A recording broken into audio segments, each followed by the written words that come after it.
এই মুহূর্তে দাঁড়িয়ে আছি টিএসসিতে। আমার পেছনে দেখতে পাচ্ছেন যে মনিটরটি, এই মনিটরের মধ্যে কিন্তু ভোট গণনার যাবতীয় যে দৃশ্য সেটা কিন্তু দেখানো হচ্ছে এবং ভোট গণনার যে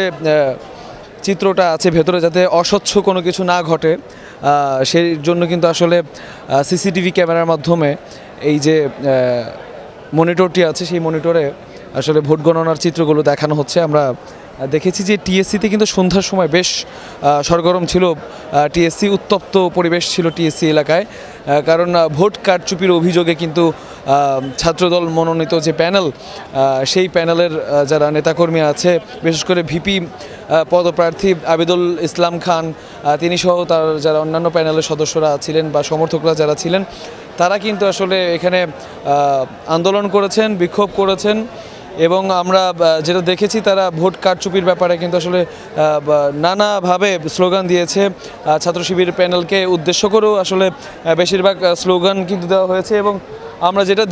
দেখেছি যে ঢাকা বিশ্ববিদ্যালয়ের টিএসসির যে গেটটা ভেতরে একদম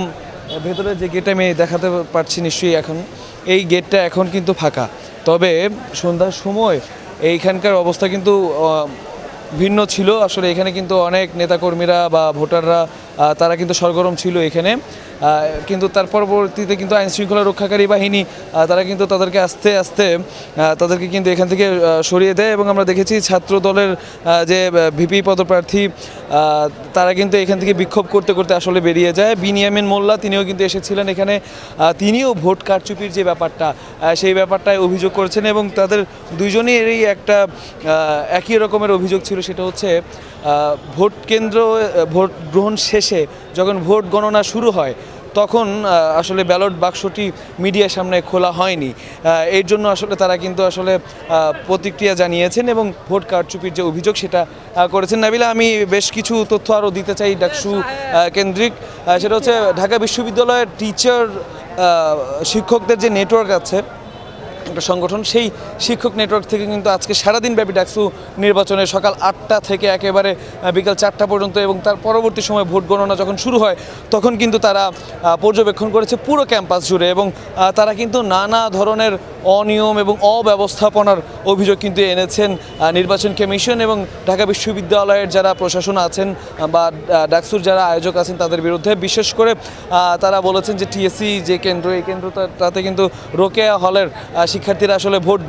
দিয়েছেন বেশি এবং আপনি জানেন যে রোকেয়া হলের যে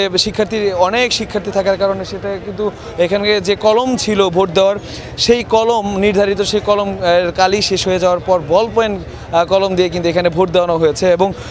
সেই পর্যবেক্ষক দল দাবি করেছে যে ভোট গণনার মেশিন যদি বল পয়েন্ট কলমের কালি না গণনা করে তাহলে আসলে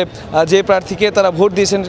শিক্ষার্থীরা সেই প্রার্থী কিন্তু আসলে পেছনে পড়ে যাবে। এছাড়া 78%-এরও বেশি ভোট কাস্ট হয়েছে আজকে তারা আমাদেরকে জানিয়েছেন এবং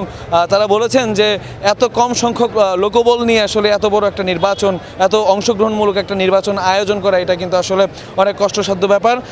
এবং তারা বলেছেন যে ঢাকা বিশ্ববিদ্যালয় কর্তৃপক্ষ তারা আসলে মনে হয় প্রস্তুত ছিলেন না যে এত উপস্থিতি হবে ভোটারদের, এই জন্য হয়তোবা লোকবল যেটা সেই লোকবল আসলে তারা রাখেননি। এছাড়াও বেশ কিন্তু অভিযোগ করা হয়েছে যে ভোট কেন্দ্রে আসলে ঠিক মতো ঢোকা এবং বেরোনো সেই সময় অনেকেই বেগ পেতে হয়েছে, এর ফলে কিন্তু ভোট কাস্টিংয়ের পরিমাণটা আরেকটু বাড়ানো যেত বলেছে এবং মেয়েদের ভোট কেন্দ্রের ব্যাপারে বলেছে যে তাদের ব্যাগ এবং মোবাইল রাখার ব্যাপারে কিন্তু আসলে প্রশাসনের পক্ষ থেকে বা নির্বাচন কমিশনের পক্ষ থেকে কোনো ধরনের কোনো ব্যবস্থা রাখা হয়নি। তারা ব্যাগ নিয়ে ভোট কেন্দ্রে এসে অনেককে কিন্তু ফিরে যেতে হয়েছে।